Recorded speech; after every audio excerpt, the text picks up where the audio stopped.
All right, looks like we're live. Good morning. Thursday, September 16th. What we got in here already? I see Scotty, I saw you earlier. You said you got to take off today. You got some business in New York. All good, man. Thank you for dropping by. Div by Zero, what's up? Good morning. Noir, Jason, and Freak, Wabistics, Dan, 6-8 Spindrift, what's going on? Hopefully we have a good day today. So I'm just getting something set up real quick. Hey, yesterday's those watch lists we came up with yesterday, some of those things started running a little bit.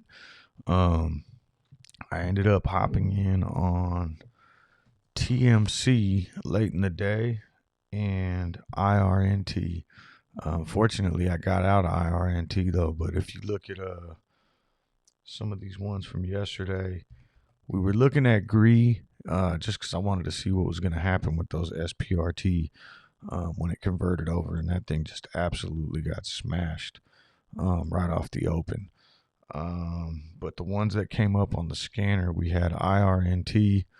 I mean, it's still ripping right now. It closed yesterday at 41, hit as high as 60 this morning. Unfortunately, I ended up just getting in this thing somewhere around here yesterday at 27.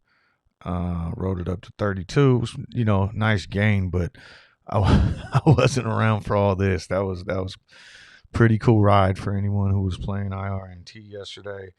ATER was also on the list yesterday, but it was having downward volume. Would have been a nice entry, but it looked too choppy, and it still kind of does. A lot of volatility there. HUT we were looking at because it came down on a nice dip yesterday morning, down to this 850 range. And we were talking about just how, after losing so much, it probably would try to get up here and fill this gap.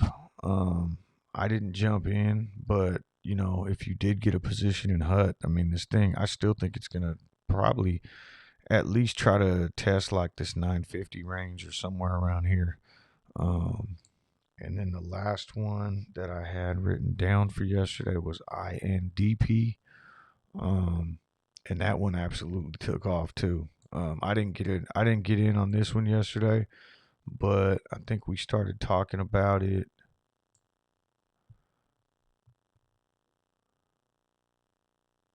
somewhere around here. And I mean, if anybody played this one, you had a nice opportunity here, and then a nice opportunity for a re-entry here. I mean that, and then yeah, back down in the nines, or I guess it's trading at 11 right now. Who else is in here this morning? Kimster, Turts, what's up? Yeah, IRNT is ripping, dude. Let's see, Josh, Ecom, what's up? Oh, why is this thing always set to 1 minute? Drives me crazy. There we go. I was like, I saw IRNT higher than that. OPAD, yeah, Dan, that's what I was going to talk about next. Was OPAD's ripping right now. And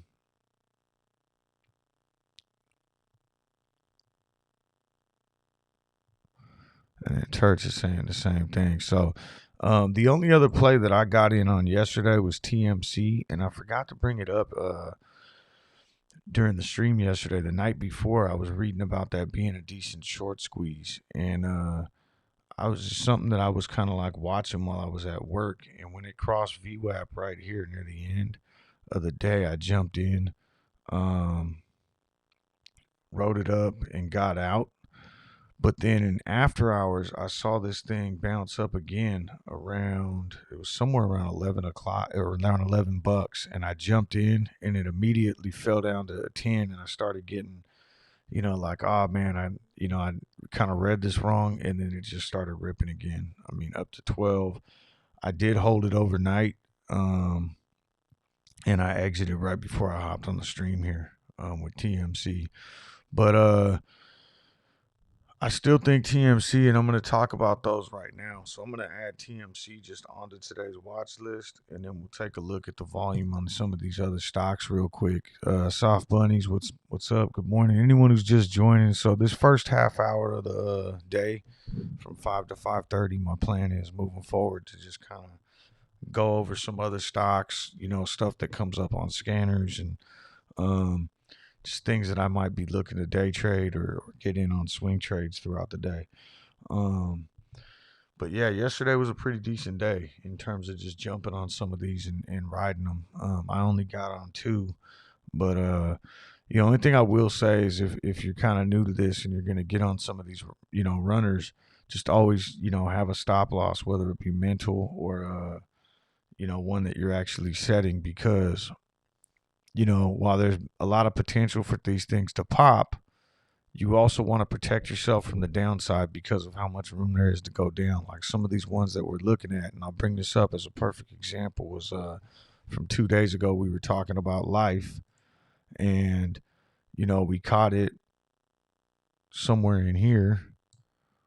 When it started to run up is when we were talking about it, and you could have made some money in the pre-market, but if you would have tried to jump in here, last thing you want to be doing is still holding when it gets down to 9, so they don't always take off running. More often than not, they'll fall back down, and try to fill the previous gap. So just something to definitely keep in mind. So, in terms of top volume, we got IRNT, INDP, kind of the same ones from yesterday, which we just looked at, both of those. And then OPAD. Okay, so OPAD is one that I saw a dude named Bored Billionaire. This guy's been tweeting out runners for a while now. I think he's one of the ones that I saw that had tweeted out TMC a couple nights ago, and so I was looking into that one overnight actually, and then I saw this thing just took off this morning. Looks like it closed yesterday around 12:58. It's up to $17 now. Total float 27 million, so that's relatively small. And let's see here. I'm just gonna go ahead and pull up the option chain, because this is what I was looking at on OPAD, was the open interest for such a small float and how much is in the money already. Definitely some room there to gamma squeeze. I think if it opens up the day above 16, which right now it's $17, so anywhere above 15, 16, and it's trading at 17, I think we're going to see this thing gamma squeeze at least into the 2250 range. So that's one that I'm going to be watching for sure. It is getting volume, and I think even if it takes a little bit of a dip early on off the open, that'll be maybe a good entry point, but it may not even dip. It might already be in this gamma squeeze type run, and where it's just going to keep stepping up until it kind of blows the chain out. So that's one I'm definitely going to be watching for. The next two on there is CAR.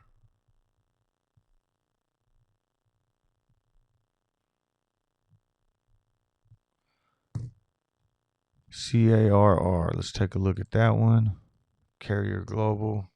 That looks like absolute shit. We're not even going to look at that. And then ANEY. So I'm going to cross CAR off. ANEY.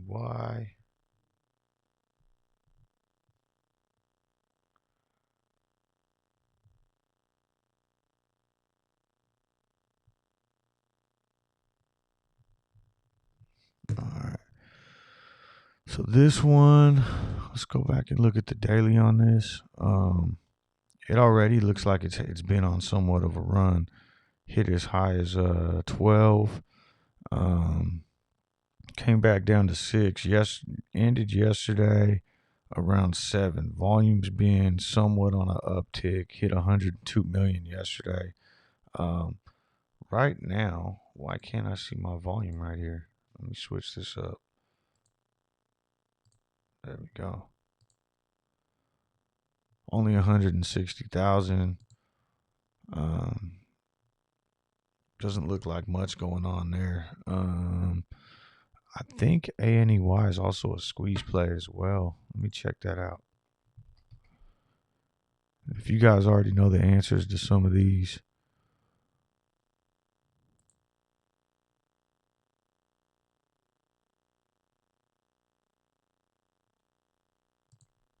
ANY.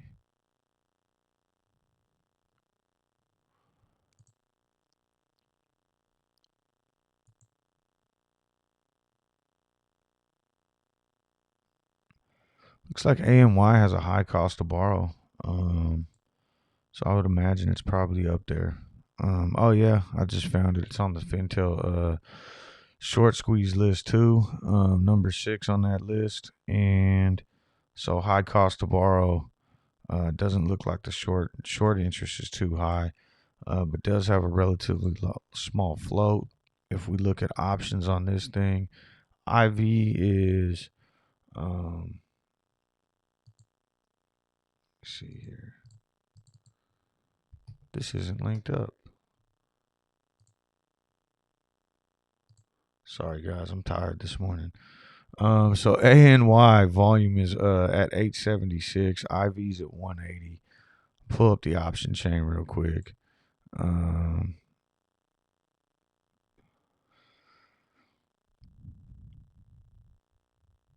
It's definitely trading above max pain, being at 7 right now, but it's kind of at that max pain number, which to me,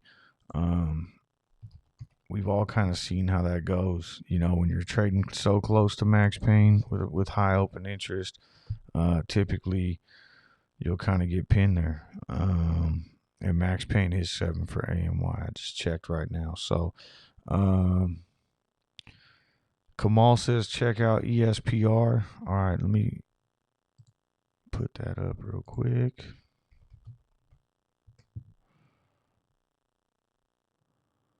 All right. Almost no volume right now, 80. This thing's just been getting hammered down for a while. Previous highs of 80, trading at 1134 right now. Not really doing much in pre-market. Like I said, only 80 volume right now. But let's pull up Ortex on that.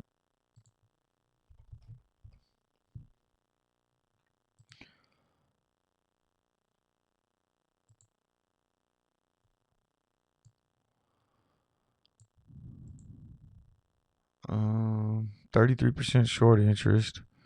Utilization's at 80.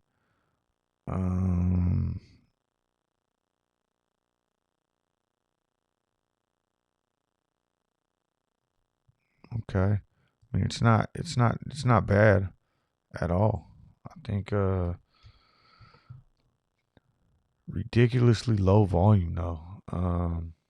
IV's nice and low. I mean, if you knew that there was like some potential catalyst or something upcoming in that, that's one of those ones that could end up turning into a short squeeze. 27 million, small float. Looking at the options chain right now, again, not a ton of open interest, but that looks like the good makings of a potential like future squeeze play, right? Like something that if you knew, okay, short interest is building up, utilization's kind of high in this stock, and I know that they're planning on announcing their phase whatever results, just for example, and it's like, that there's this potential to all of a sudden see a big volume jump in this stock down the road, then yeah, I would start maybe loading up on but I mean, if you look at the daily volume on this thing, it's usually less than 1 million. But it has been kind of picking up here. So yeah, I mean, I would say if you had some like kind of other information that went along with it, that would tell you that you're going to end up seeing an uptick in volume. Otherwise, it probably won't see the retail volume until it becomes like one of the top short squeeze, like moves up on a Fintel list or anything like that. So we went over the volume ones. Looks like we went over the top 5 there. The only one I want to look at is the change from open on volume, and it looks like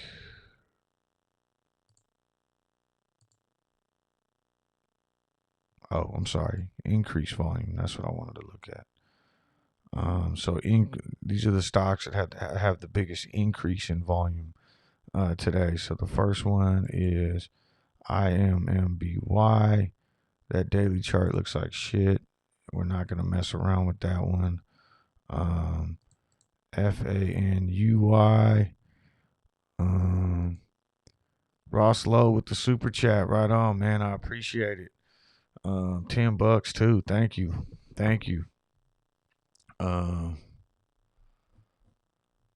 Always nice. You must have hit on one of those on the IRNT or something yesterday. Thank you. I appreciate it though. I really do. So it looks like some of these other volume increasers don't really look too promising today. Except for OPAD. OPAD came up on a couple different scanners. And then Rost.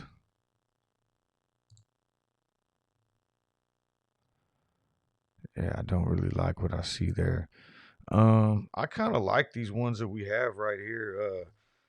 Kind of more of the same from yesterday. I really, I'm intrigued to kind of keep looking at some of these 5 that what is it? TMC, OPAD, IRNT, INDP, and then a couple other ones that I caught on a different scanner this morning. I'll just pull up real quick so we could take a look at, and then I'll start looking. PHIO. That's a penny stock with a insanely small float.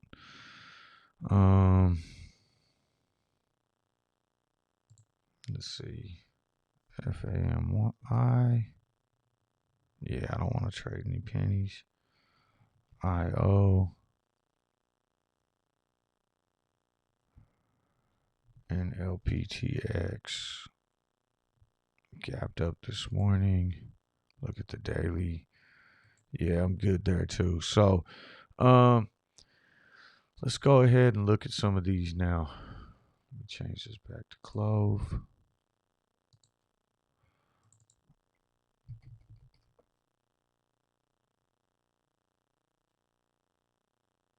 Oh, my bad. I forgot to go off this Fintel list too. I want to check on those. We could do that real quick. So, ATER, BBIG, BTCM, KPLT, and TKAT. We'll take a look at those real quick. And I only say that because I just saw Ecom talking about ATER in the chat. So this is one we were looking at the other day. I didn't jump on this at all, but it is kind of been on a decline. If we look at the daily here,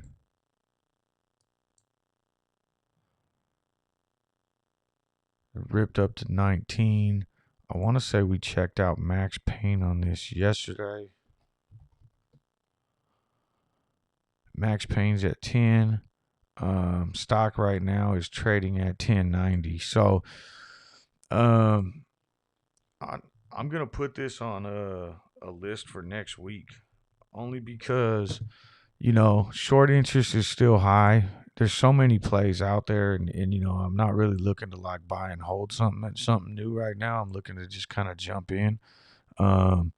So ATER is one that I'll maybe put on the list for next week, just because it does have a high borrow fee.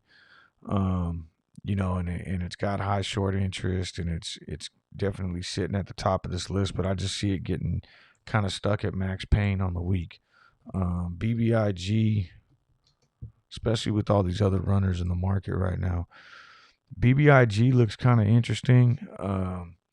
It did kind of lose some support here, but and there is a gap to fill. I wouldn't be surprised if it kind of comes down here and still touches this 7 range before I look to get back in. But again, high short interest, high borrow fee, high short squeeze score, all that good stuff you're looking for in it. Max pain on BBIG right now is 850, and again, it just seems like they put it in that channel where they're controlling it. So another one I'd want to stay off of, BTCM. This was number 3 on that Fintel list. And do we have OPAD? I see you guys talking. I know we were talking about it when the show started, but let me throw it up here. Yeah, it's still ripping.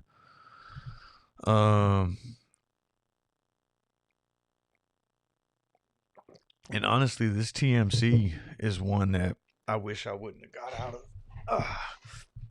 I feel like I sold that too early now. I mean, it's never a bad thing to take gains, but this thing looks like it's ready to keep running as well. And I'll show you the option chains on those in a second too, just so you can kind of see what I'm talking about. But I think TMC and OPAD are basically going to open the day in the middle of gamma squeezes. So, something to keep an eye on. This, I kind of like this chart right here. I don't know anything about BTCM, but this looks like, it came up and kind of made us a little flag and broke out of that yesterday. And this is coming from the Fintel report. Volume just seems, I guess volume's been, not a lot of pre-market volume in this thing. Does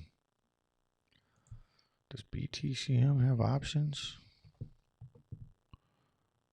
IV's kind of high. Above 10 looks like that's where, this thing really starts to get exciting.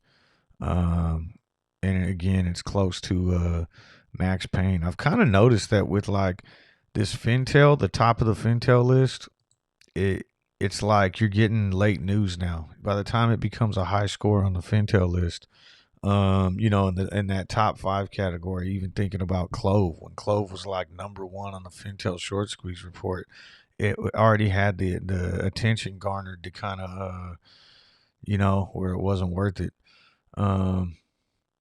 So I don't know, whatever. So I think we got a pretty decent list. I want to start looking at evaluating some of these plays right now, because I know we're close to 5:30, and then I'll start talking CLOV and everything else. So right now, the 4 that I'm looking at, unless I left any off, BBIG and ATTR, I don't necessarily think ATER, I don't think they're necessarily over. I just want to kind of, I don't want to mess around with those being so close to max pain. The only other ones was on the social sentiment list. We had CCJ, SDC, and then your normal GameStop, AMC, CLOV. All right, so watch list for today. Things I'm going to be looking at. So like I said, TMC. Show you the daily chart real quick. Where we at? Bam.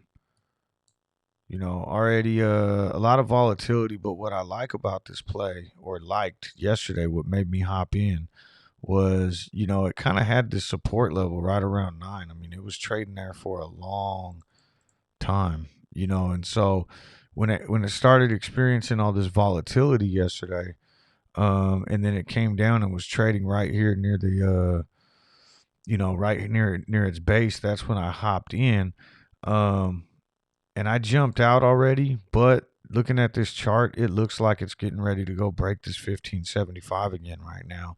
And if you take a look at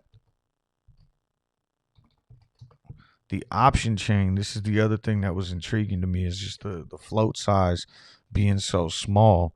You're talking about opening up at 15, this 10, 2000, or 10, 11, 12.50, and even $14 mark, probably even the $15 mark now, are going to open up in the money so close to options expiration, This is a stock that's low float. It only has monthly options, so it's going to be highly concentrated. I really think we're looking at a gamma squeeze here today on this stock. That could send it potentially through the chain, but at least up to this $24 to $26 mark, which is still like a almost double your money from here. So very intrigued here with TMC. I think TMC is a good a good one to kind of jump on, at least for me right now, in pre-market. I already got out and now I'll be playing with gains, but I don't know. The other thing to be worried about is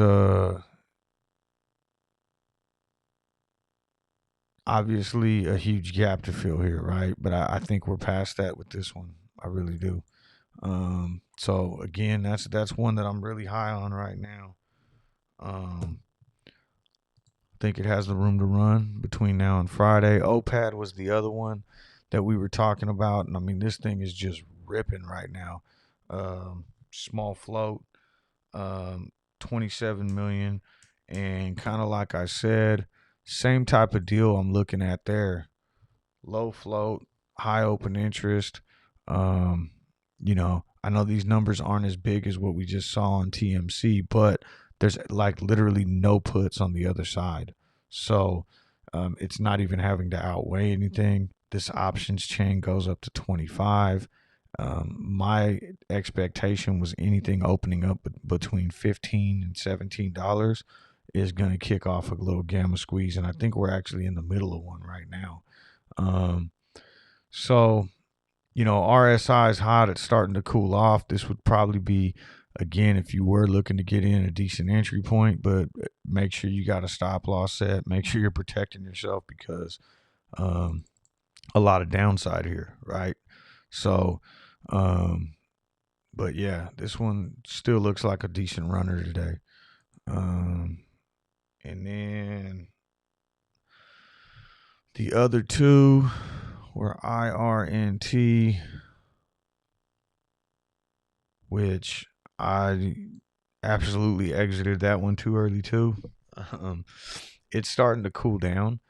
Hit at 60 earlier this morning. It's at 45 right now. If we pull up the options chain on that, it already blew out the chain yesterday. And the only thing that would kind of scare me about this one is, or it looks like it blew out the chain yesterday. No, it ended here. But it blew out this chain in pre-market, by getting above 45. But it's starting to fall down now. And they added on all these extra numbers up here, which is going to invite new people to jump on this right now. And we've seen this happen. You're going to see people loading up here, and it's going to become easier for them to pin these premiums. I would probably stay away from IRNT right now. I see it kind of falling because it already blew out the chain, and this is the biggest trick right here, right? They add these in. They want you to go in and start paying for these FDs with 425% IV, and that's how they can kind of level out max pain and get back some of these premiums. So, yeah, IRNT I'm going to keep on my watch list, maybe just a day trade because I'd imagine it's going to have a huge range, but I wouldn't be looking to jump into that here. INDP was the other one we were looking at yesterday. And was it INDP or did I write that down wrong?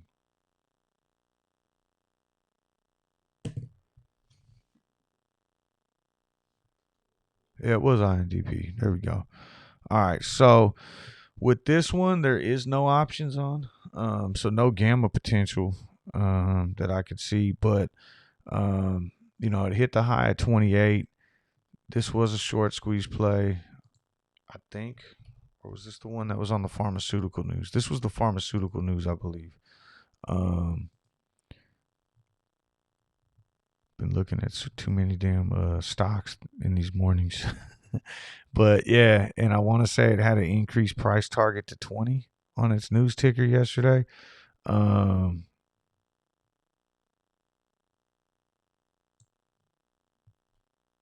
99 utilization, high cost to borrow. So maybe this was a little bit of a squeeze play too. Let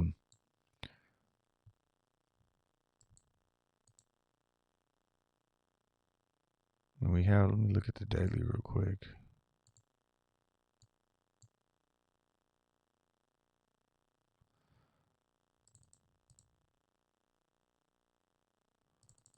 Yeah, I really think probably the three that I'm just gonna keep it to three today. TMC, OPAD, and IRNT. That's about it. Let me see. CLOV. We'll get CLOV pulled back up here. Looks like it's starting to rise a little bit in pre-market. Volume at about 220,000. Let me get these up here. So I got TMC's my big one that I'm looking at, and OPAD. These are both ones that I think are going to open the day in a gamma squeeze, just based on where they're at right now. And finally, I'll put IRNT up here too, because this one looks like it's. I don't know. I mean, if it starts taking off and it gets back above 45, maybe it has a chance. But if this thing opens below 45, I think they're going to hammer it down and let the reverse gamma squeeze take effect and just drive the price back down.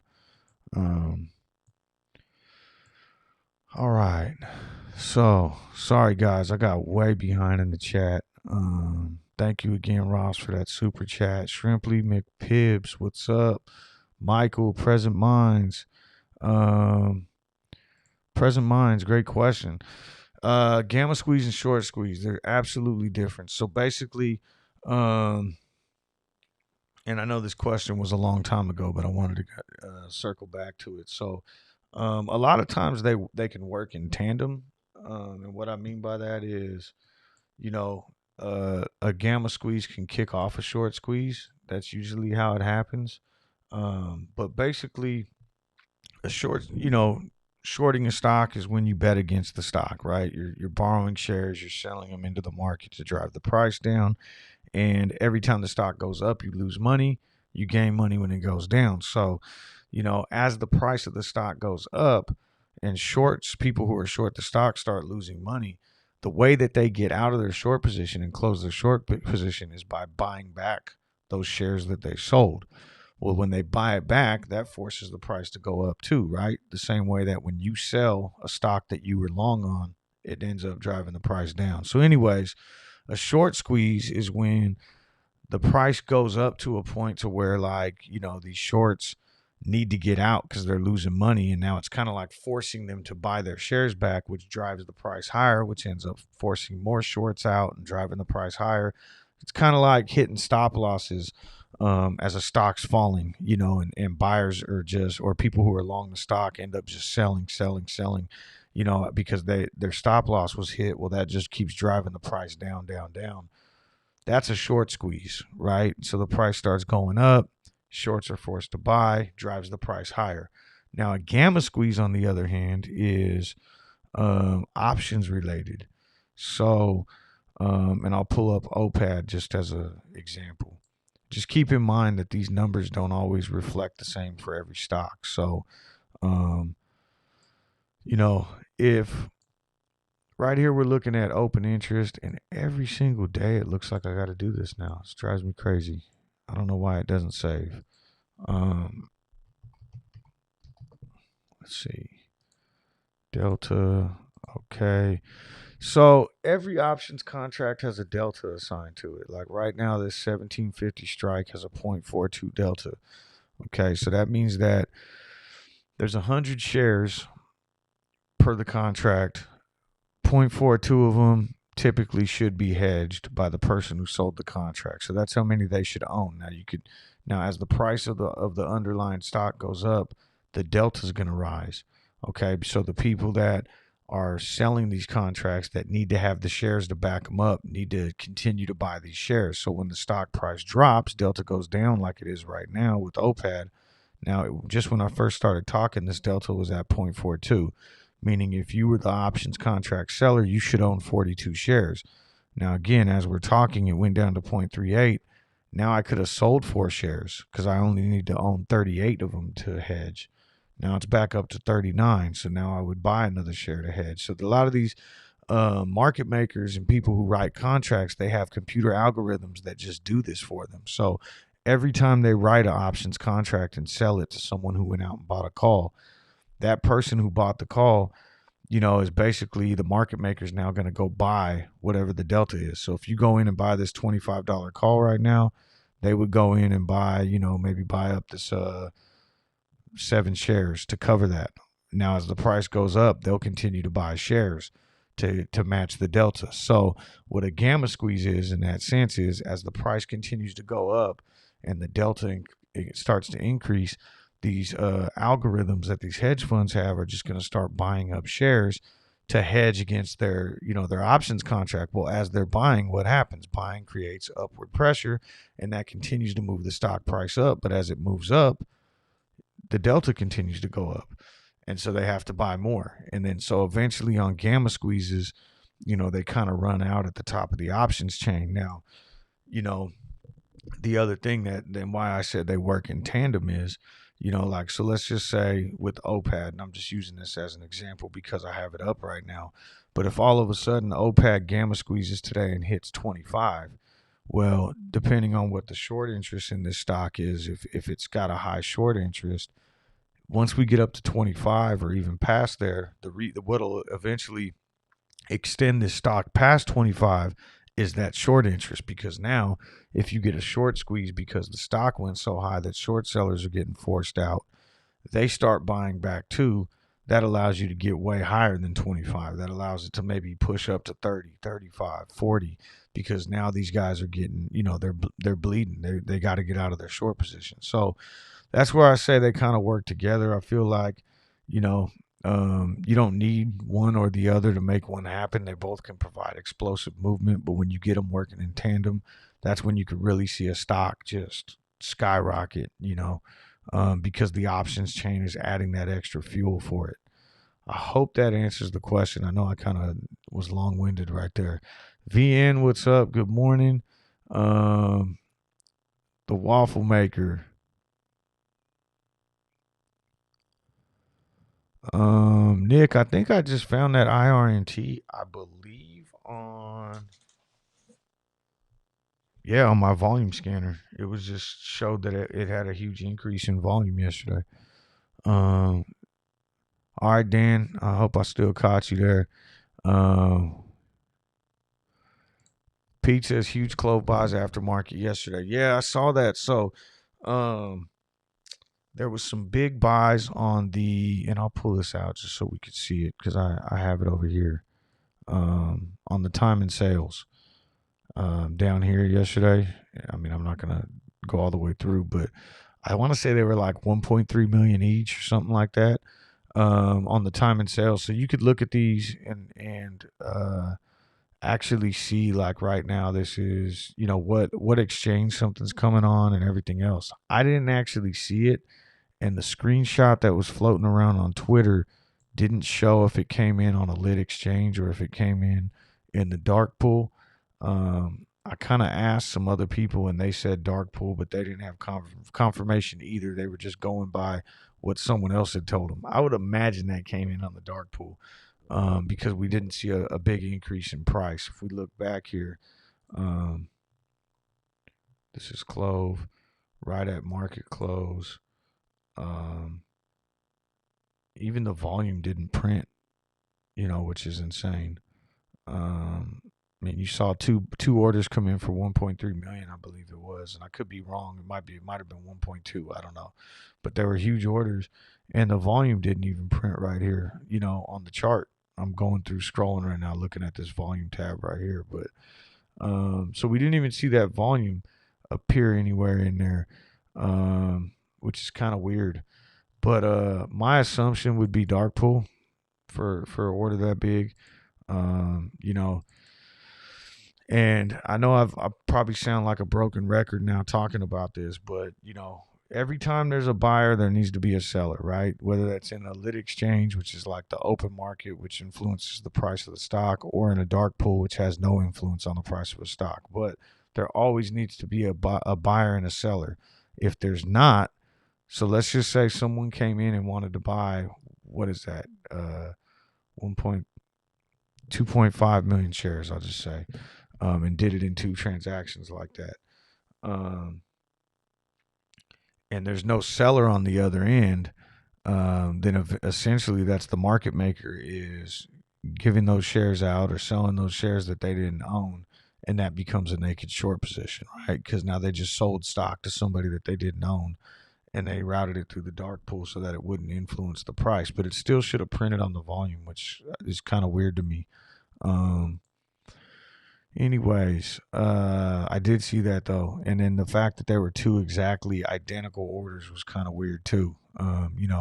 There's been for years or decades talk about how market makers communicate here, on level 2. And so when you see, I don't have an exact example right now, but when you see some oddball number, let's say like this 2,211, and all of a sudden they come through in duplicate orders, a lot of times that could be a code or a message being sent between market makers, about that given stock, and I have no idea what the code is. I'm not going to sit here and try to crack it. But when you see that happening, that's essentially what they're doing, is communicating with each other.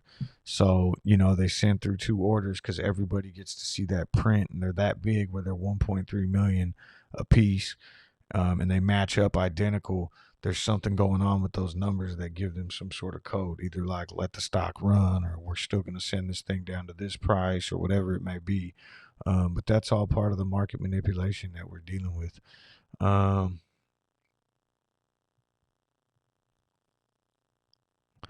Do the dark pool buys ever affect the price? Yes. So again, like we kind of know what shorting is, right?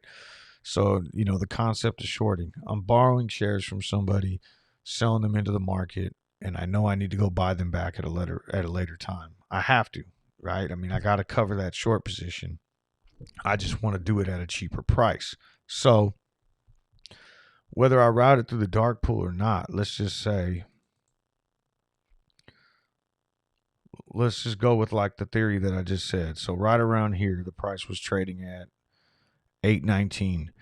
If 2 million, and I'll just use an easy number, if it was 2 million shares that came through on the dark pool, and I routed it through the dark pool, and I didn't have a seller on that end, I'm the market maker. I took the order. All right, you want 2 million shares? Cool. I'm bringing it through the dark pool so it doesn't affect the stock price. I'm selling you shares that don't exist. Okay, so I'm just giving you 2 million shares, but now I need to buy those back. I'm the market maker. I need 2 million shares now. Okay, but the price that I sold them to you at was $8.19. So now, I have my computer algorithm or whatever, pick up some shares here at 817, pick some up here at 815. That's all profit. 814. This is on the open market now. 816. I'm just starting to, as other people are selling, I can come in here and just buy 816, 815, 810. Here we're at 808, buy some more, and little buys to just eat up all those shares until eventually I accumulate 2 million shares. And once I do, now I'm whole. And I also made a profit because I sold those shares at $8.19, and I went back and bought them later for anything under 819 is a profit. But I guess my point being is, at some point those shares need to be accumulated, right? And so that's why when you see high volume days, even if they're routing through the dark pool, it could backfire on them, because if all of a sudden you're coming in at 819 and the volume is just so much that the price is going up, well, now they're losing money and they're just going to buy back, or it's going to be to the point where they have to stop routing through the dark pool and start letting everything go into the lit exchange so that it affects the stock price. But it's just, it's just one of those things where it's like it works until it doesn't, but it just needs to, I think we need to see, overwhelm of buys, or eventually these guys switch positions, right? And I think we've seen a lot of that already, where a lot of the people that were short this stock flip and then go the other way. And when they do that, now you have less people suppressing the price, right? Because there's a ton of market makers out there. There's a ton of hedge funds out there. There's a ton that are already long the stock, and there's some, and so. But once more and more of them start flipping, you have less price suppression and more people that are willing to, that want the price to go up. And I think that's when we're going to see it run, unless you kind of catch them off guard, like some of these other stocks where all of a sudden you get a big, influx of retail coming in to pump the stock up to a certain price, and then the options chain takes over, and it is what it is.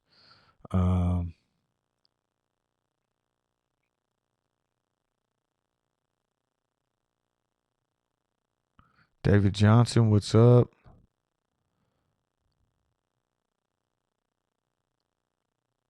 DJ Tardis.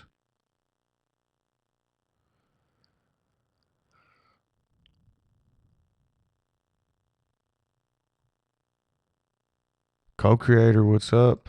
Yeah, no, I know, Thomas. That's what I was really expecting, like with the position switches, because we were seeing it. We were seeing it for a while, and I get what you're saying, but I mean, you could see, because I've kind of been thinking the same thing, but you know, you could see that a lot of these analysts went long the stock. And I didn't pull up Fintel today to see if we saw any buys yesterday, but um, and if they're going long, that's where I kind of feel like, why can't I pull this up? Oh, I got some different. I typed in Clove, and there we go, Clover Health. Give me that one.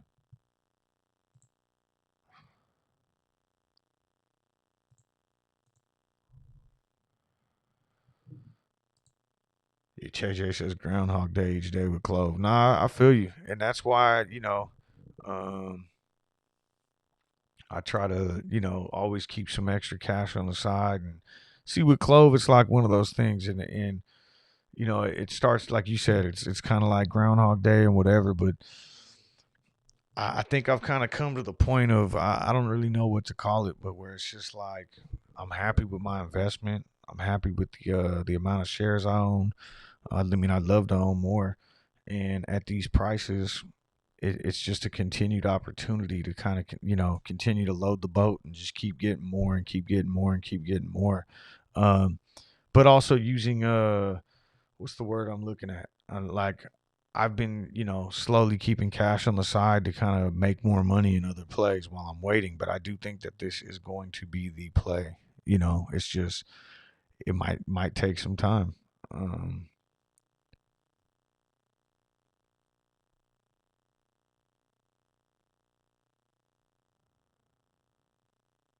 let's see.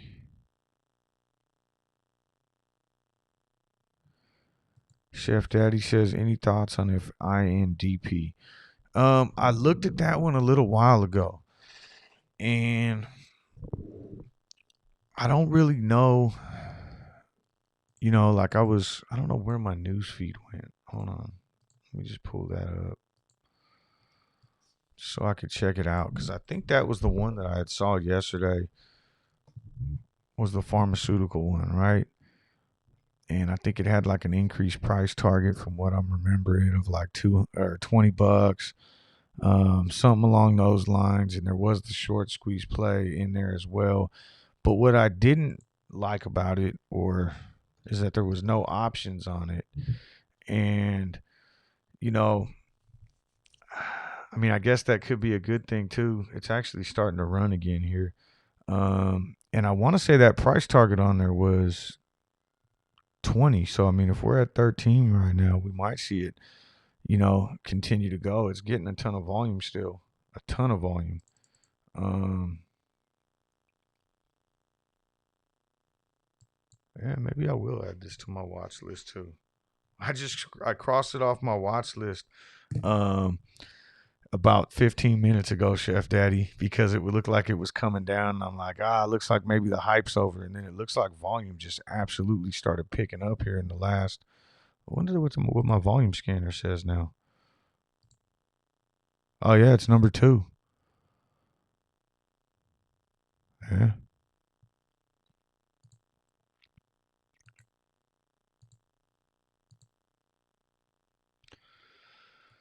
All right.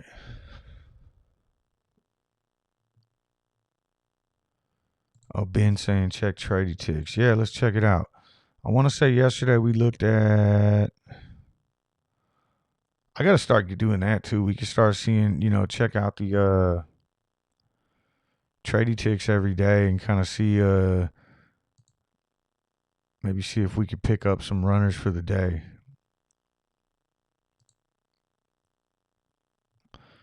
So this is the tradie flow from yesterday when the day ended. I know we looked at that. But like I said, I think Tradie Ticks is more of something that you would use during intraday. But these are some of the plays that options flow analysis that it was showing, bullish calls coming in yesterday. Let me make this a little bit bigger. There we go. And then the other one that I usually like to look at is the swing AI.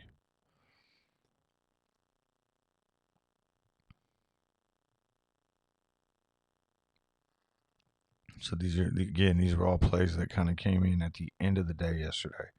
So 9:15 plays that they were talking about, they were bullish on.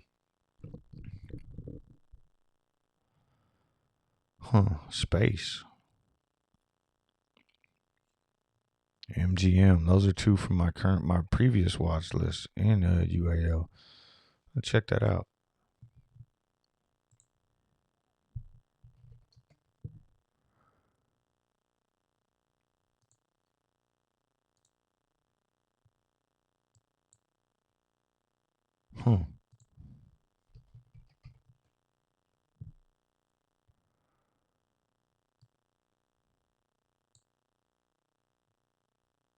I actually think I like.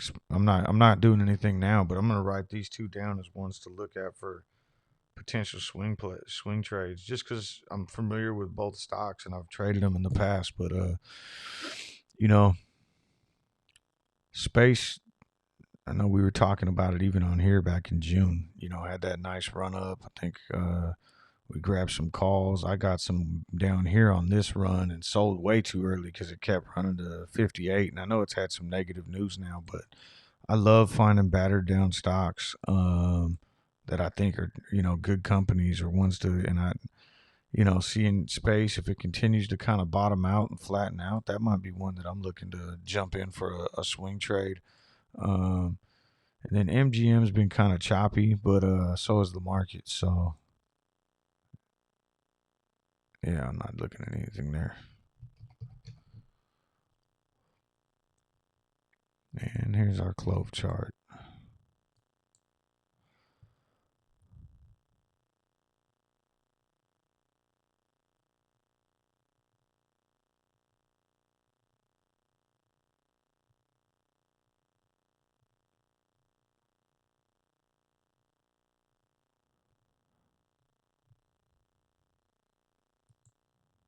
LPTX volume and chatter about.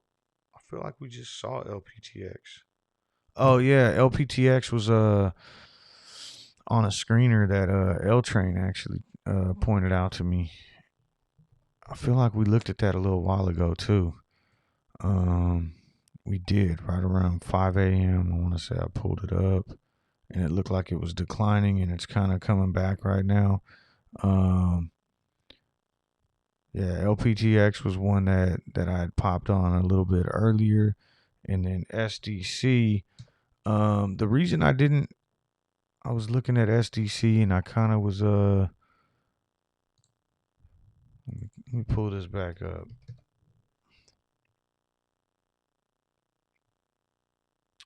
Yeah, so SDC. What the reason I'm laying off this right now, Chef Daddy, and same thing with BBIG and ATER. I think they're all good plays, but they already went on their runs, and I'm not saying they're over, but they've been hammered back down into this channel of max pain. Max pain right now for SDCs at 550, BBIG and ATER, all the same thing. They went on these nice little pops and they got hammered back down into those max pain channels. And I just think that at this point, I don't see it getting any movement. I could be wrong, but I don't see them getting any movement, here on a Thursday or Friday.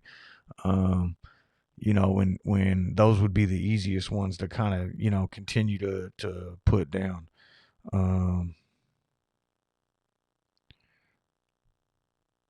Now LPTX, on the other hand,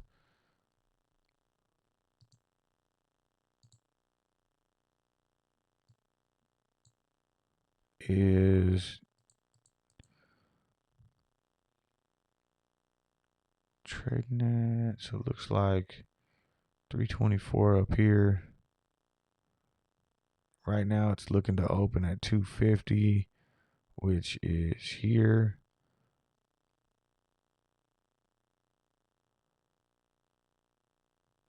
Yeah. What's the volume at? Oh shit. Yeah, it's getting a ton of volume right now too. That could be a runner. I get scared playing in these low float ones though too, man. But you could definitely make some money there. And so it did get up to 317, which was the all time high. That's what you're saying. I got up here already. So yeah, it looks like maybe it's starting to break. It wants to break out of that. I like that one. I do.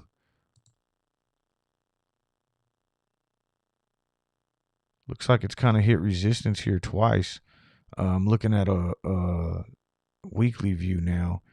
And if you look at this view, 321 has been ridiculous for it. And it's hitting the highest volume it ever has in a week span. Yeah, Chef Daddy, you know what? The more I look at this, if it could break above this 326 level, 327 level today, who knows? This could be one of those crazy runners. Just be careful. I don't know what the float is on this. Let me look that up. LPTX. Oh, it's not that small. 43 million. I mean, that's a small float, but I was thinking, just looking at the size and stuff, like maybe it was one of those like, super micro caps, you know what I mean? Or, where it's like a 5 million float or something. But yeah, I think that one has the potential to run. That'll be an interesting one. I never even updated my watch list either. Let me put all those in there real quick. So for me, I would say if this thing gets back up and breaks above 320, that would be when I'll get in. Like right above 317, when I get the confirmation of that, because I just kind of went back and showed you, and this is going back 3 years. But that has been this 317 level where it just kind of got stopped at, was a huge level of resistance. So if we could break above that on LPTX, who knows? This could be one of those 100% gainers. So I'll be looking at that one, and if it pops past this, even in pre-market, I'm gonna probably try to jump in on that. Okay. Let me update this real quick. So, and I've been putting this down in the inside the description box every day too, just because I want to start tracking this and seeing how we're doing. But so TMC and OPAD, I really think are looking to open up as gamma squeezes like right now. OPAD sitting above 17. I think anywhere between 15 and 17 or 15 and above is going to give us that gamma squeeze potential. Let me pull CLOV back up. Someone's talking CLOV.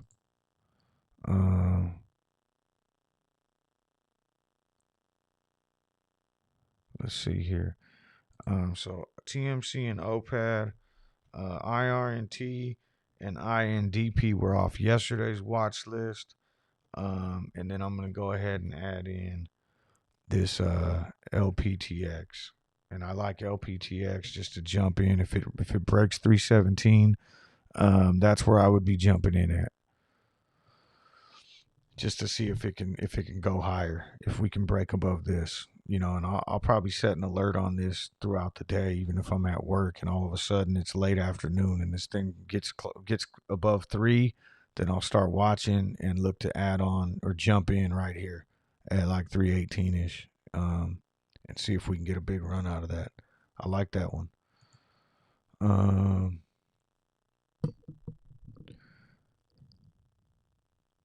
All right, let me pull this CLOV up because I see you guys are talking CLOV right now, and I don't know what I missed over here. Oh, nice big candle on CLOV, 393 volume, still moving. Someone says there was news. Who knows? Is this the news we were waiting for? CLOV to provide in-home COVID-19 vaccinations to Medicare Advantage members. Shit. You know, all it takes is a a catalyst. Maybe this is it. You know, and Claude says good news after good news. Michelle, good morning. Yeah, I mean that's Ecom just dropped the same news too, but yeah, that's all it takes. You know, is sometimes if all of a sudden we get this news and the stock starts popping, and if this continues upwards, and unfortunately though we're so beaten down right now that let me pull up the options chain here.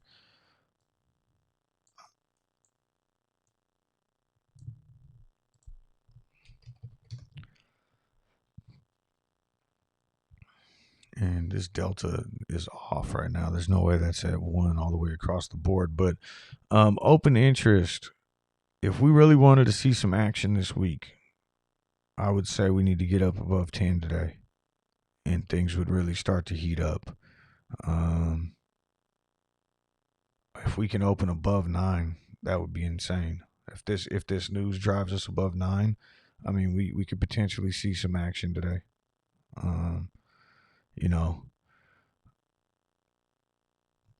Let's see. There's a ton of open interest right here, and enough firepower, I think, to provide something. If this is the catalyst that drives in volume, let's see what happens.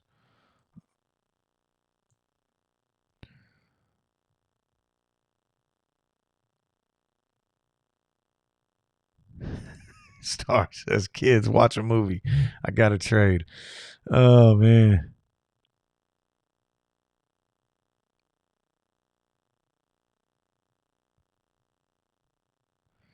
Yeah, Ecom says RSI is through the roof. So that's a 1-minute chart we're looking on right now.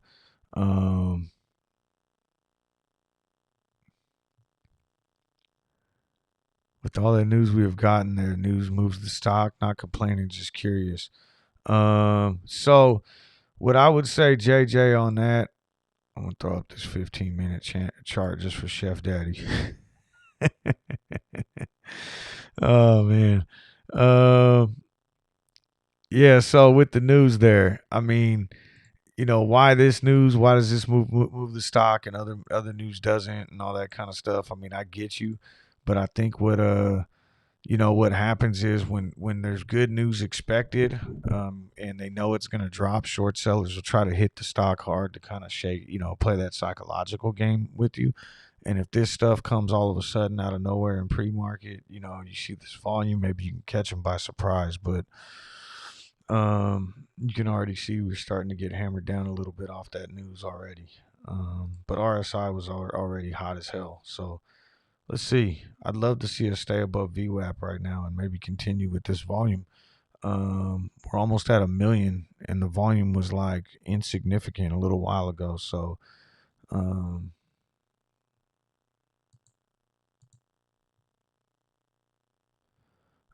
David Johnson says LPTX all-time high. No. LPTX we looked at was at $8 like 3 years ago. But if it breaks across, and matter of fact, let me get this up here. If LPTX breaks this 317 was like a level of resistance that I think it's hit already twice through 317, in the last 3 years.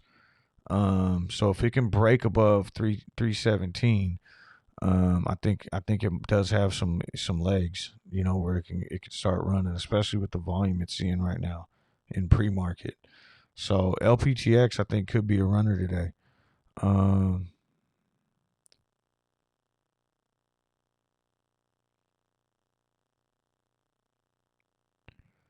CLOV's popping back up. So yeah, I mean, if we can get, and with an increase of volume too, if we can get this shit, excuse my language, but to open up above 9, I think we could have a nice little end of the week here. But I'd love to see it gap up. I want to see it actually open above 9. And I see Thomas pointed out a buy wall. Okay. At 8:39. I don't see that. I must be late.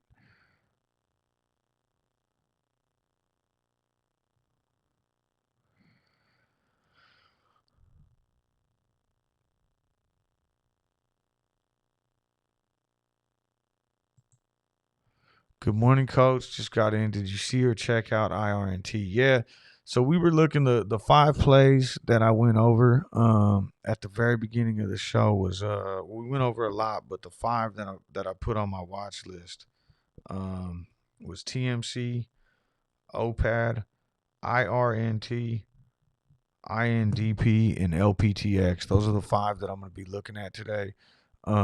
We just had IRNT a little while ago. LPTX, I'm looking to open above 315, or not open, but just cross 317 at some point today for me to enter. This IRNT, the problem that I see here is the previous options chain ended at 45. And while they expanded it today, it's opening up below that. And I think we might catch a reverse gamma squeeze. Now, they did extend the option chain, I think, up to 60. So if all of a sudden you start to see it running today, let's say get up to 46, 47, 48, I could see it maybe potentially running up to 60. Because I'm sure there's going to be like people coming in and throwing down options. But where that gets risky is the whole reason that the market makers extend this thing is they want, they want people to go in and buy this high IV sitting at 400% right now. And then that's going to help them drive the price down lower and get that reverse gamma effect. So IRNT is one I'm watching, but not really too hot on. The 3 that I like the best right now is this LPTX if it crosses 317. OPAD, if OPAD opens up above 15 in this $15 range, I think it's gonna gamma squeeze today. I think it's already in the middle of one, but if it can hold above this $15 range, I think it has the potential to blow out 25. And TMC, kind of the same thing. I'm looking at a ton of call options in the money. If it holds right here where it's at above $13, more than likely like $14 ish, I think that has the potential to probably make a run at least to like $20, $25 today, somewhere in that range. And I'm just basing those off the options chain and the volume.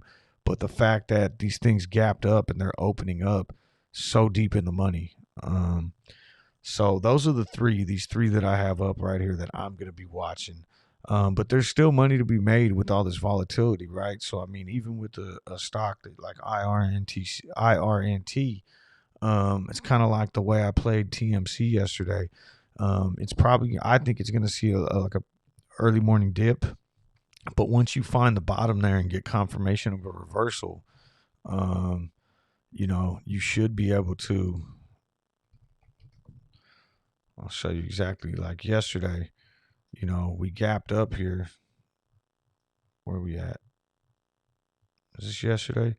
Yesterday it came up, gapped up, and then it looked terrible right off the bat. I ended up jumping in this stock somewhere around here when I kind of felt confident that there was going to be a reversal.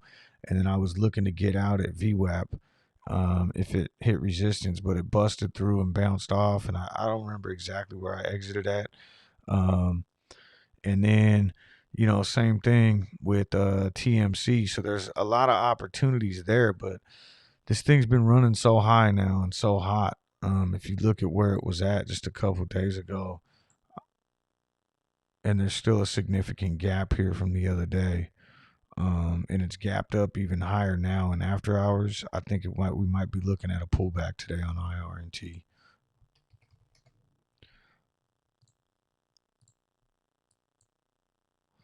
And CLOV is looks like it's just trying to cool off on the RSI, really. The 5 minutes still in this overbought territory. If we could see a nice VWAP bounce, maybe we get another big candle.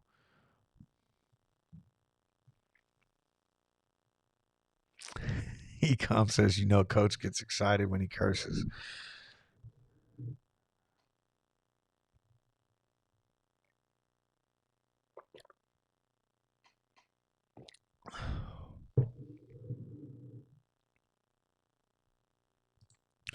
Have you shared a list of screeners anywhere? I'm specifically looking for one with notifications for volume increases.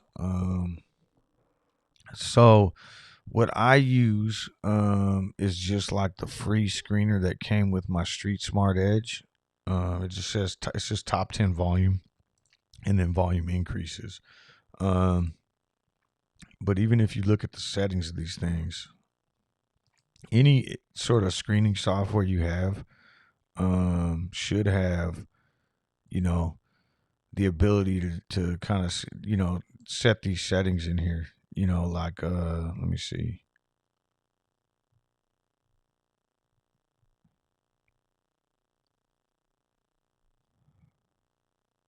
It's the columns thing. I'm in the wrong spot. Oh, here we go. Is it criteria? Yeah, I'll go. I'll you know what? Nick, that's a great question. If you want to send me an email, man, I'll help you out. Shoot me an email and I'll do it after the stream. And that way we could, I'll send you the settings that this one's set at. But it's just like a simple, it's looking for basically what the top volume is. But then some of the stuff that I put in, the screeners that I add in is like, I want stocks with like over a specific amount of float and over, like, I don't want to trade like extremely low float stocks, and I don't want to trade like penny stocks, and so there's certain, like I want a stock that's over $5, and I also like to exclude super large floats in that too, just because they're harder to move when I'm looking for runners. So yeah, send me an email, man. I'll definitely help you out with that. But you should be able to do it for free. Most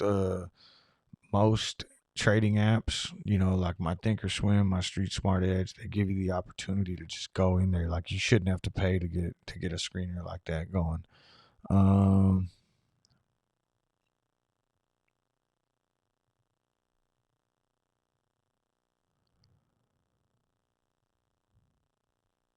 High volume on SDC. Did volume pick up there?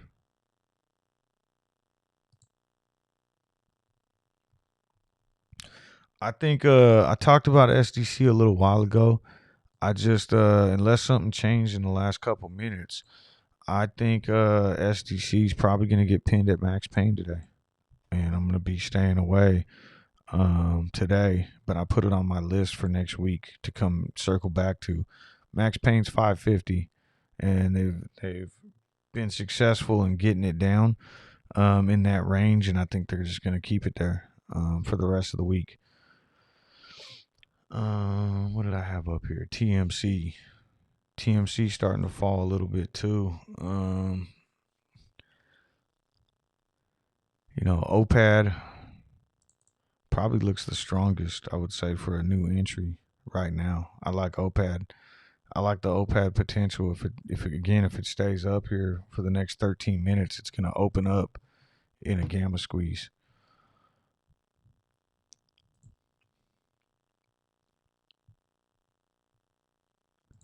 Am I a bear if I want to sell puts on INRT? No, that means that you're a bull. If you're selling puts, if you're on the sell side of a put contract, that means you're selling put. If you mean buying puts, if you think IRNT is going to go down, then yeah, you could buy puts for sure. But if you're trying to sell the puts, that means that you're on the bull side. You think it's going to go up. IV on IRNT is extremely high right now, which is going to make these contracts like extremely expensive. So in other words, if you wanted to buy the $45 put, you need that stock to get all the way down to $29 before it becomes profitable.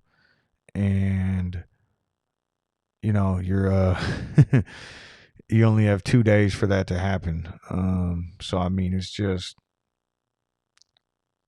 I don't know. IV is pretty high to play options in either direction right now, unless you want to be an options writer, right? So if you want to write the options, that's a little bit different. If you think the stock was going to fall down to 30 and you wanted to sell puts, but you like the stock, I'll just give you an example. You could sell this $30 put and put $370 in your pocket. But you also need to have $3,000 to back that up. And if it does get down to 30, you're going to buy that stock for $3,000, no matter how far it falls. That could be a decent play for sure.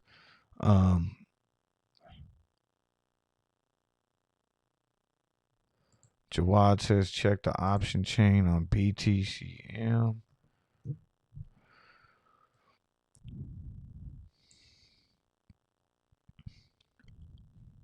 Open this up a little bit. It's at 10 right, or it's above 10 right now.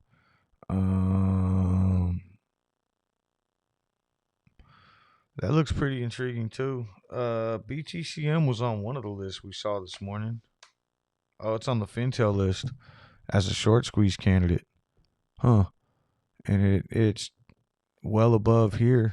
I kind of like that, but I don't know what their float is. Let's see.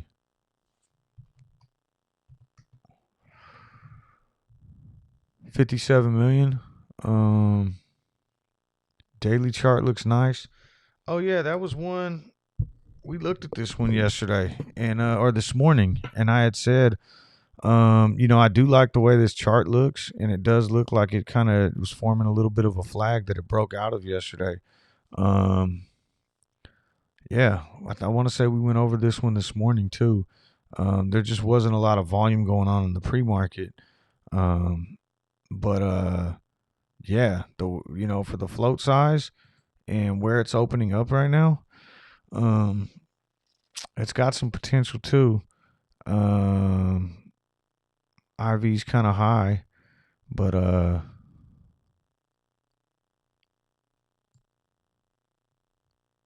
yeah, one doesn't look bad. You said GVO. GVO options chain currently trading at 680. Looks like max pain's going to be between 5 and 750, which is where it's at. I wouldn't expect much this week.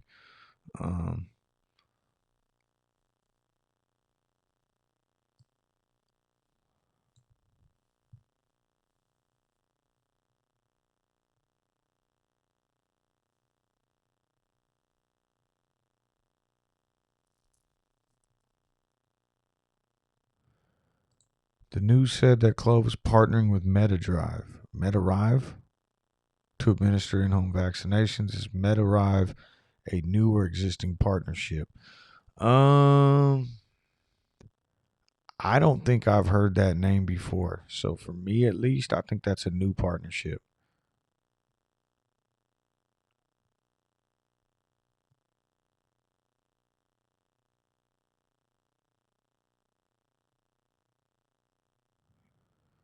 So JJ says, are you still liking VIH? Yes, I am. I think that it's, I don't know if it's gonna get any movement or traction this week or anything like that, but I like VIH right now because it's like trading right at NAV, and it's got high short interest still. I also think that there's a potential news catalyst that could be coming in the next couple weeks here. And if all of a sudden we get something like that, that might be all it takes to kind of, propel it upwards and put it into that gamma squeeze territory. And I love the fact that the float is so small, and the options chain's loaded up. And it definitely has that potential right now. I think it's a safe play, and what I mean by that is kind of like how I say Clove is a safe play. Jumping into any of these other stocks, you jump into TMC right now, which I'm probably going to do later, but you're talking about a stock that has the potential to fall 50% right now. Getting in at VIH right now, trading at 1027, you're only paying, your downside is limited, right? The floor is 10 because it's a SPAC pre-merger. So yeah, it could go lower than 10, but it's always going to be worth 10 until they merge. So, Ben, my email is, damn, I got to think about it now. It's coachbstocks@gmail.com. So yeah, if anybody, anytime, email me, and that's probably the best way to get a hold of me too, especially now that I'm back at work, because I can always just, if you got questions or whatever, and we can absolutely, I'll try to, I don't always get right back. I've been better about checking my email. When I first set up the email box, I'd come on here and, Lisa would be like, "Hey, I sent you an email yesterday," and and then I'd remember to go look. But I'm pretty good about checking it every day. And now that I know you and Nick are probably going to be sending me one, I'll make sure I check as soon as I get to work. Hector says TMC, yeah. I'm interested to see. It's up huge. It's up about 30% right now. And the OPAD and TMC are ones that I really think have some nice potential today to continue to run more. Okay, I'm catching up right now. I just seen that, Nick. So yeah, so coachbstocks@gmail.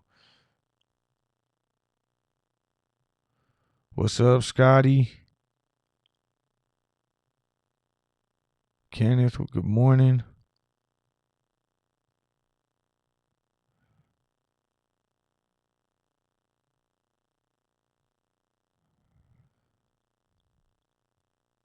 Plum Fun says, great discussion for ideas. Yeah, that's what I figured. If we can kind of start the day off, like 5 to 5:30, helps me kind of too, right? Because I know I always talk about how I get bored, and I gotta, and then I get busy during the day. So like, it's I always want to like get a little bit of action in somewhere. And the last couple of days, like, Tuesday wasn't great, but yesterday I kind of, hit some runners and stuff. And, again, just set your stop losses on these squeeze plays for sure.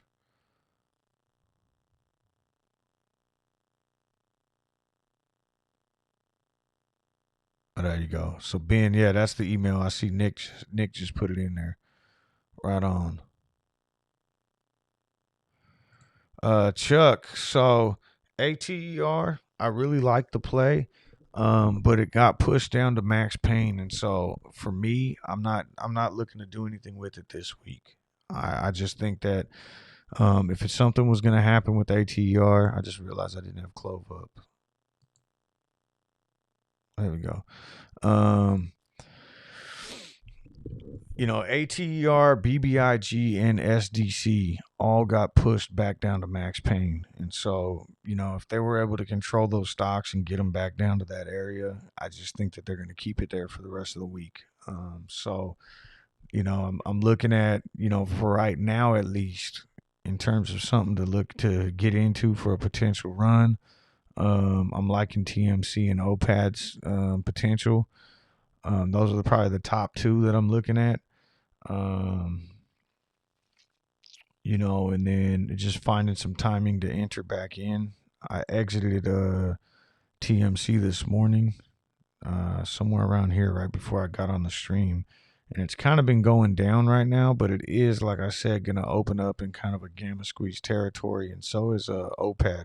I think OPAD looks a little bit stronger right now, in terms of that gamma squeeze. And so, but these are both two that I'll be keeping an eye on. And then I really like LPTX. If it can pop above 317, that'll be my entry point. Ghost is in the house. What's up? I passed up yours on accident a second ago, and then I couldn't miss it because I seen all these ghosts coming in on the chat. So yeah, what's up, Ghost? And then, oh shit, you know what?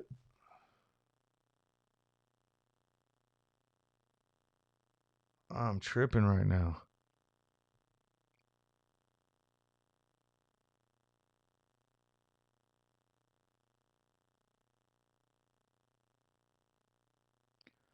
I was just making sure you didn't text me. I thought, Ghost, you want to jump on right now? If you're free. I don't mean to put you on the spot. I remember we had talked earlier about Thursday, and I just realized it's Thursday, and I was like, oh shit, did he try to text me? And I looked, and um, but yeah, man. If not, no worries, man. We could even do tomorrow. Um,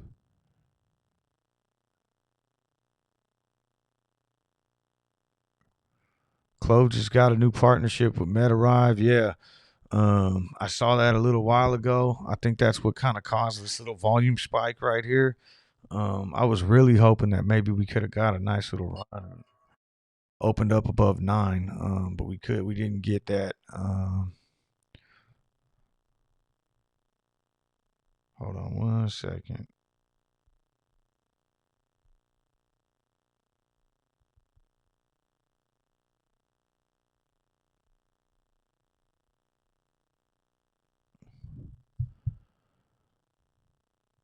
Ooh, Joseph Scott. I don't want to call you JSOB, just because I already know that. But yeah, you're right. So pool picks. I didn't even put mine in. I'm gonna do that right now. I was so concerned. Now I think you can actually put your pool picks in. Let me see.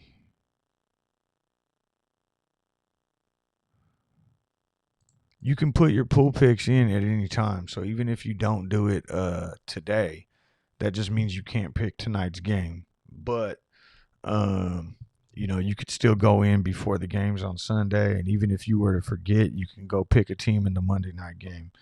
Um, so if you forget to do it, but I just want to look at the pool real quick. We haven't looked. We got 39 total entries. I like it. Um, so we did this pool, and I'll go back to this in a second. But we did this pool, and let's see here.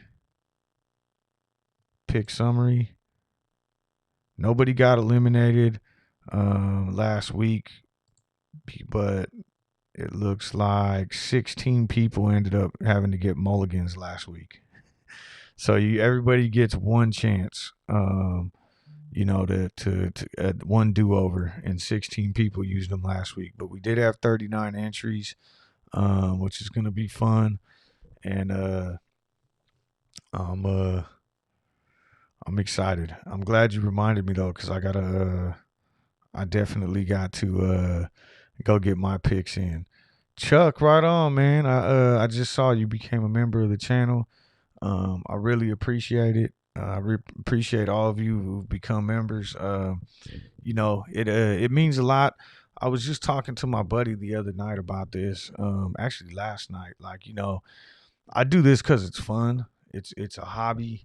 Lately I haven't been as active, like putting together the videos and I used to do a video every night, and an update. Now I've been doing them on the weekends, but I'm back at work, I'm coaching, I'm doing all this other stuff, but I have so much fun doing this live stream, and that's why I'm doing it, but I appreciate, that I monetized the channel because I had the opportunity to, and I felt like if I'm going to put this time in, why not? But I'm not, it really means a lot when you guys support the channel and everything else. It really does. Thank you.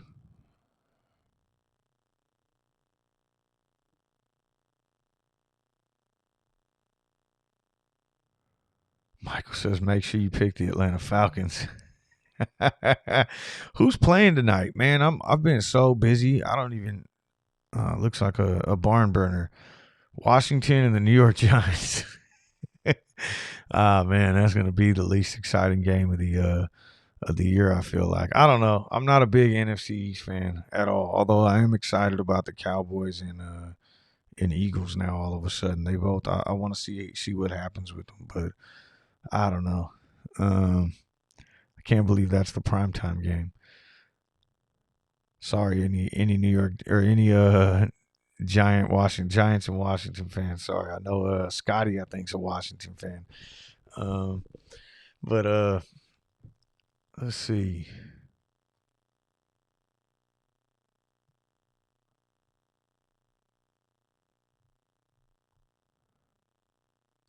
Aiko says Clove under 8 today. What do you think? Well, after that news we got, I think we might see a pop. That's what I think. RSI cooled down a little bit. Volume started to pick up, but then and even right now, we're looking at almost 3 million in volume. I think this candle's 1.4 million. I don't know. If I had to guess, I mean, Max Payne, I believe we looked at a little while ago. It's 850. I could see us getting above 850. I really could. Maybe closing the week out in that kind of like below 9, or somewhere around there. This news maybe invite some other people. I can also see it possible that we get a little bit of a volume increase right now and break above 9. And if that happens, things will really get exciting. But who knows? It definitely looks like we're trending up right now after that news that came in today. And so something exciting to kind of be following this morning. So in terms of those plays we were looking at, OPAD's getting knocked down right now. I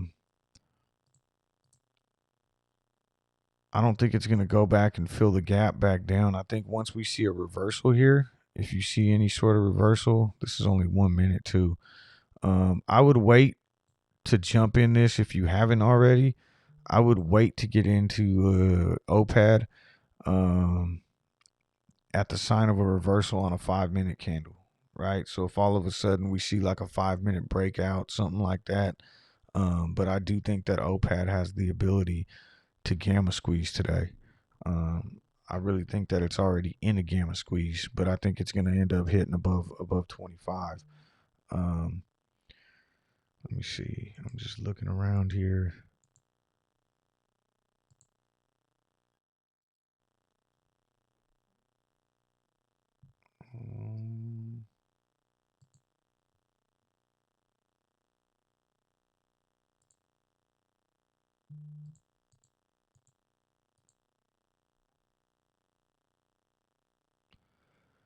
Looks like out of everything right now, though, TMC kind of seems like the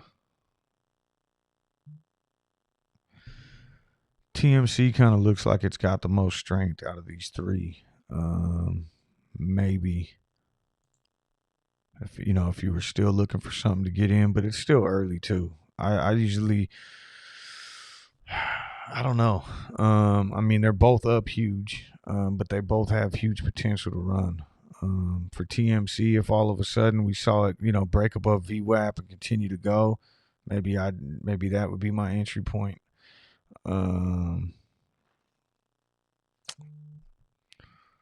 I do like the prospect of all three of these running today, though, and Clove. I think Clove definitely always has that potential, but the option chain for this week is insane.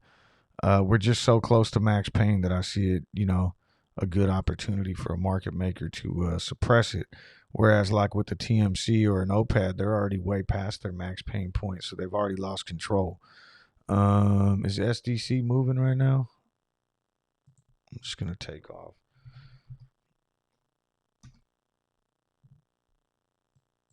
Oh yeah, SDC is popping. Up to $6 right now. So up about 5%. I don't know though. I still think, like I said, with all these other plays kind of out there, and I could be wrong, but I just feel like SDC is so close to max pain right now at 550 that they're not going to allow it to break out. Same thing with BBIG and ATER. Those are all ones that I have on my watch list that I've been keeping an eye on. But I mean, we've seen this happen. We've seen this game so far, happen so many times now that I just feel like, you might as well play it safe and go with one of these other ones that probably more likely to run. DJ Tardis says IRNT. Yeah, I like RNT. I want to see it break above 45 before entering. And the reason I say that is they added in a ton of more options this morning, right down here, and you're gonna start seeing. And this is exactly what I was talking about. Was like this type of thing. So someone went in 4,500 in volume, paying $3. So basically paying that this stock's gonna go to $63. Um, you know, in the next day is insane. And already 47. So people are just loading the boat here on all these insanely priced options because the IVs are now at 518%. And meanwhile, what's happening on IRNT? The stock's continuing to decline. And they're using it's in a reverse gamma squeeze, at this point. So to me, I'd really like to see it past 45 before I get excited about, the prospect of it running to 60. And CLOV just ripped through 850 like nothing. And it's continuing to see an increase. And like I said, I think this is a stock that could run. I mean, if we got to get above 9, really. If we want to get excited about something with CLOV right now and the prospect of maybe something happening today, I think we got to get above $9. If we can break, get above 9, then all of a sudden all this option chain comes into play, right? Because what's going to happen is, and we got to do it soon because that's 3 million shares, of which 30% have already been hedged. So about 1 million have been hedged. If we can start pushing above 9, there's 2 million more that would provide buying pressure for us. Now, the longer that we stay below 9, we're looking at, this thing falling backwards because that's 1 million shares that can get unhedged along with all these other ones. So we really want to see this thing bump above $9 soon. All right. Yeah. Ghost, right on, man. So Ghost is going to come on tomorrow and maybe we'll get something going, a lot, longer too. I'll have him come on before the open and we'll start talking about some of these runners and everything else. I'll talk to you after, I'll hit you up after the stream, Ghost, but I'm looking forward to it. That's my bad. I completely forgot it was Thursday. And then I had all my notifications turned off on my phone. But man, we'll get it going for sure. Soda Popinski, what's up? I haven't seen Soda Popinski in a while, and I love that name. That was one of my favorite games playing growing up. Mike Tyson Punch Out.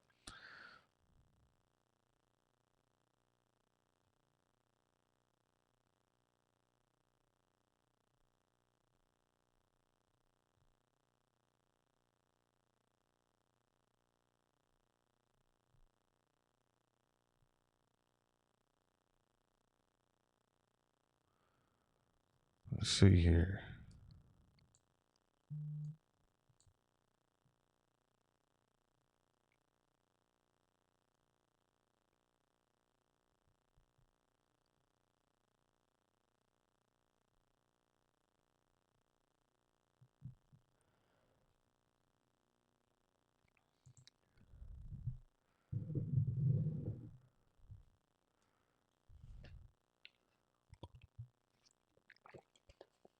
All right.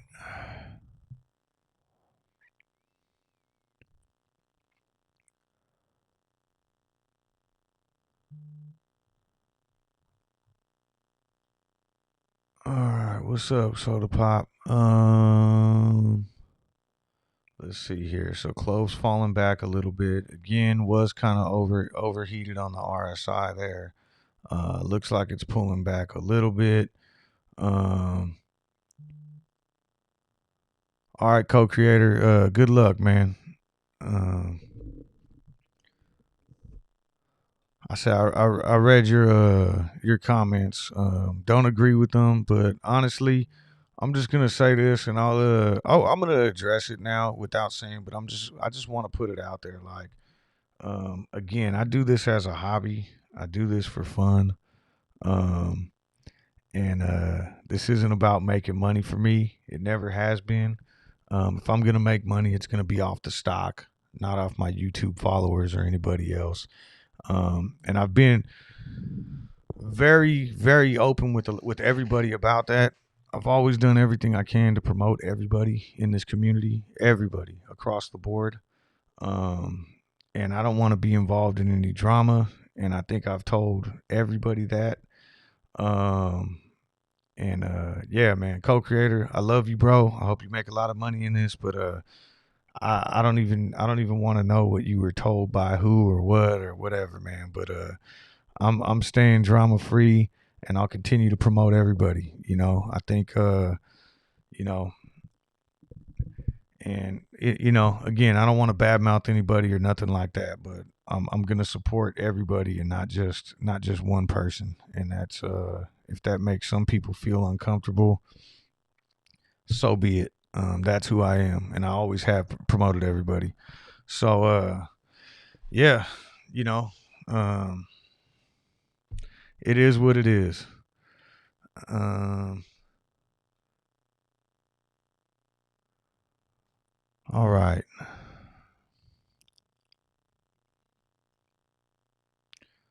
So Clove, we kind of cooled off a little bit, looking to bounce back.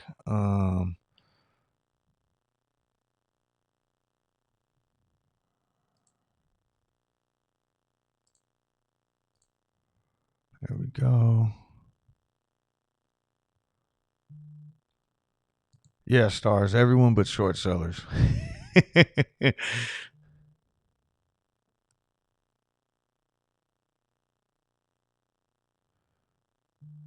Yeah, JJ. I'm the same way. I come here to have no drama. This whole investment community should be, it's about making money, having fun. Yeah, I feel like we're building a community in here, and that's one of the reasons I started the Discord, just because, I felt like it's somewhere, and I haven't even. I'm guilty of not even participating in there recently, but I think we had like 80 members in there. It's kind of quiet in there right now, but I feel like, just somewhere where I really enjoy the community, but it's not all about Clove, and with the differences that some people have had or whatever, I really feel like, yeah, I love the Clove subreddit. I think that there's great information being posted in there. But at the same time, if other people want to go posting Wall Street bets, shit, why not? That's just going to get more people looking at Clove, right? So if certain people want to go post their stuff in Wall Street bets, that's great, because now you can cross post it into Clove. If someone else wants to go do a Twitter Spaces that doesn't have anything to do with the Clove subreddit, absolutely amazing. That's just going to draw more people in, and kind of grow this community that we have building. And I don't trade just Clove. I trade all kinds of stuff. It should never be about that. And I think you know, again, I don't want to trash talk nobody. That's not why I'm here. I'm just gonna do me, and you know, yeah.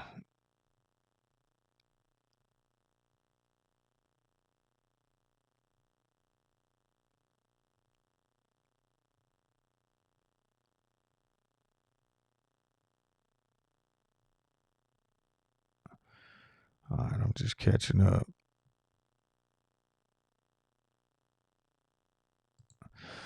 How do you pick plays for some of these plays? I know there's a lot to that question. Do you stay away from the ones with low open interest? It's kind of hard, Louis. I mean, I don't know if there's any rhyme or reason to it. Maybe you know what? Maybe tomorrow I'll go over it a little bit more because I just realized it's almost 6:50 and I'm gonna I can hear my kids getting ready to run out the door. Um, but you know, co-creator, man, I really hope you take care of your health, man. I love you, bro. You know, appreciate you being a part of the community and everything else, man. You know, and I'll still be here. You got my number, man. But again, yeah, I don't want to be a part of any of that drama, man. I love Out Trades, Ghost, Degenerate, Tar Heel, Sean Stocks, anyone who's out there promoting Clove, Dutch. If he ever comes back, I don't know where the hell he's at. You know, there's so many people out there, you know, that are doing stuff, and to me, that's what the way I've always been about is promoting everybody, you know, and that's what I'm going to continue to do. If you're out there, if we're all in the same stocks, why not? I just want to get viewers and eyes on everybody, and you know, yeah, I don't know, man, but good luck with your health, bro. Love you. Uh, Ken Lin, good morning. Steve the Baker. Uh,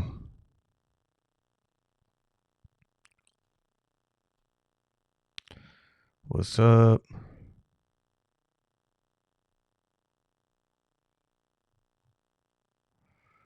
All right, so I'm gonna sign off here because my kids are about to take off. I want to go say bye to them and stuff, but we had this nice little gap up, hit a, or not gap up, but nice little rise, went as high as 863. This is still, you know, I mean, we with the RSI as high as it is, it's still above 50, which is bullish. I could see a nice little pullback here. I think Clove has the potential to, you know, make a little move today, especially with this news. But you know, if not, again, I kind of know what I hold, and I've talked about that so many times. It's just more opportunities. In terms of the runners that I was looking at this morning, and what I'm kind of looking for, TMC looks and OPAD both look like they have a lot of potential, especially for gamma squeeze plays. TMC's looking bullish right now. I would say if we get a break above, you know, this kind of previous high over here, 1360. Basically, if it breaks above VWAP, I might be looking for an entry point and to really get this gamma squeeze underway. You know, but I want to see that it's got bullish momentum. Same thing with OPAD. If I could find a bullish entry point now to jump in, I think above 15 or 16, this thing has the potential to blow out the chain. So these are two that I'm watching. And then LPTX, Chef Daddy threw at me. I had originally seen that on, I think, a scanner that L Train had. Is that off that one? I wrote some down this morning. Yeah, that was off L Train scanner that he gave me this morning. And so I was looking at that one. And, you know, if it breaks above 317, which also happened to be two major resistance points going back 2 years that we saw this morning, who knows how high this thing could go. So that's another one that I'll be looking at. And then Dave, right before we sign off, says life is moving again. Kind of intrigued there, considering where it was at the other day. Up at 13. It could be that it just needed to cool off a little and maybe it's ready to run. So thank you, everybody. Appreciate you guys coming in. I will see you tomorrow morning. Ghost will be on here. We'll probably talk about the Thursday night football game and potentially pick some new plays to jump into today. You guys take it easy.